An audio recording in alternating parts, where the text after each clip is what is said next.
The lame man waited for her, looking unfriendly. Many people in this city risk their lives for money. Why are you only focused on He Tianxiong? Didn't you hear that? He Tianxiong is dead. Dead? The lame man seemed shocked. He's dead, Mulanhua shrugged. But your plan doesn't have to stop because of that. I can take his place. You? Why should we trust you? You must trust me. Why? He Tianxiong was killed. Your plan to bring the dice ray weapon into this city and then move it out has been found out by many groups. You need to find someone quickly to replace He Tianxiong. Someone to get the death ray weapon sample and plans for you, and give them to your country's agents on the submarine in international waters. The lame man Nan took several deep breaths. What proof do you have that you can handle such an important job? First, Mulanhua smiled, knowing she was close to success. First, she repeated, no police department has any record of me. I'm not being watched, not suspected. The police have decided not to let this deal happen in this city. So all other suspects are being watched, while I can move freely. The lame man nodded. ... Second, I am very brave. Just now, you must have seen how easily and quickly I stopped my other enemy, right? My payment demands are the same as He Tianxiong's. The car drove down the mountain. On a lonely road, the car suddenly stopped. You can get out now, the lame man ordered coldly. Have my terms been accepted? Give me your phone number. 13977. At exactly 8 o'clock tonight, you will get more instructions from us. Get out of the car. Mulanhua took a breath, opened the door, and stepped out. The lame man's car sped away. Less than a minute later, another car pulled up next to Mulanhua. A serious-faced middle-aged man in the car waved to Mulanhua. Mulanhua got into that car, which then turned a corner and drove onto another road. The lame man didn't know that the car behind his had been following him with a special radar. However, there were things Mulanhua also didn't know. After Mulanhua got out of the car, the lame man let out a long sigh of relief. Good. This person can be a fake target to trick the police, don't you think? He was clearly talking to the driver. The driver, who had kept his head pulled very low, now pulled it up, turned his head, and nodded. The driver was He Tianxiong, the supposedly dead He Tianxiong. What's this young person's background? I told my helpers to check. I just found them somewhat familiar. Such a new person is best, He Tianxiong replied. The lame man laughed loudly. His laughter sounded like a night owl. The car's speed suddenly increased. After Mulanhua got into the other car, the serious-faced middle-aged man said in a deep voice, How are things going? Director Fang, so far, things are going well. Miss Mu, you have a very big responsibility. Do you know that? While we officially say we won't get involved, and just stop such a deal from happening in this city, in reality, we must make sure the death ray weapon doesn't fall into the hands of aggressive countries. I know, Director Fang. Mulanhua suddenly smiled. Director Fang, what you're saying is exactly what Inspector Chen Jiali told Gao Xiang in your department. Miss Mu, no teasing. We had already confirmed that Inspector Chen Jiali's real identity is the head of the Far East Division of a certain international ambitious group. However, we have never shown who he really is. And now is a good chance to use him. Use him? Yes. He is using the police's name to get Gao Xiang to work for him.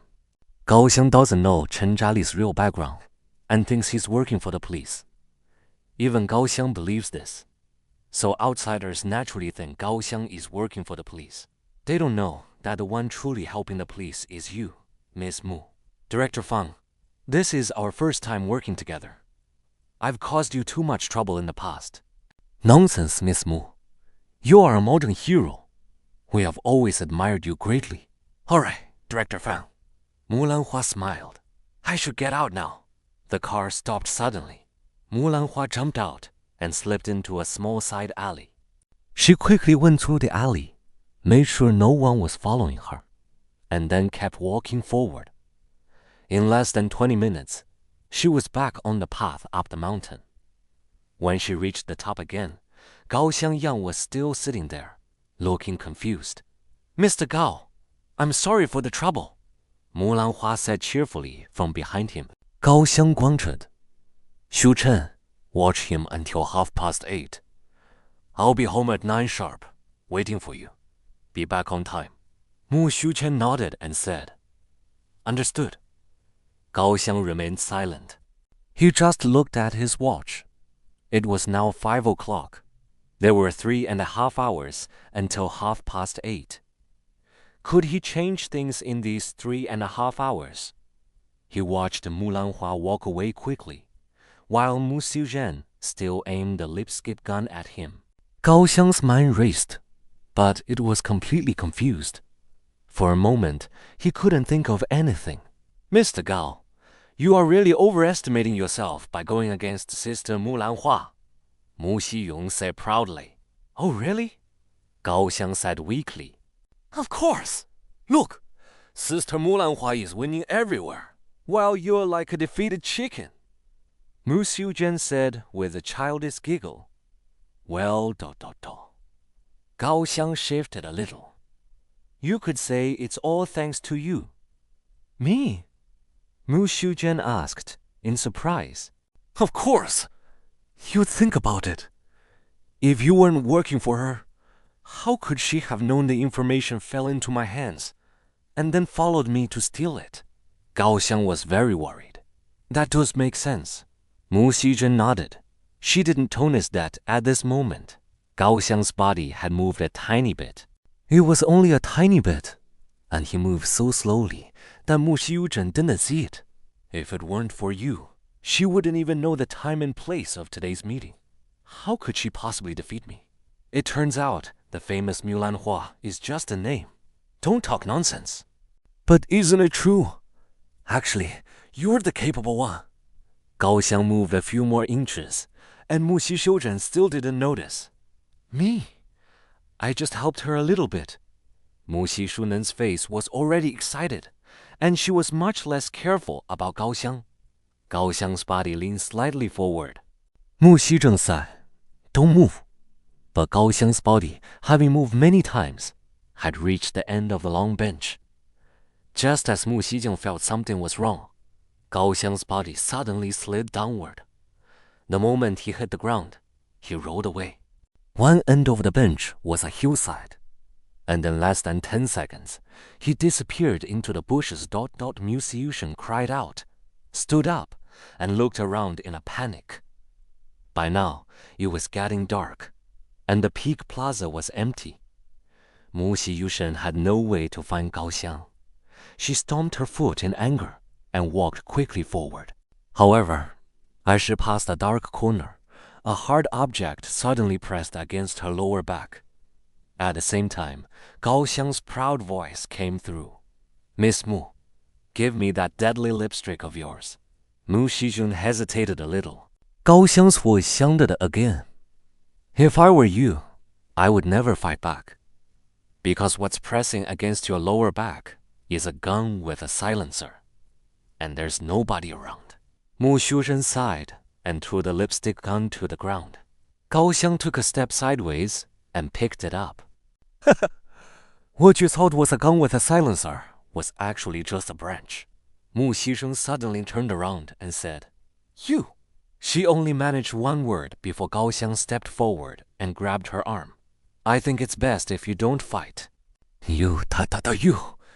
What are you going to do to me? Mu Xizhen's face turned pale.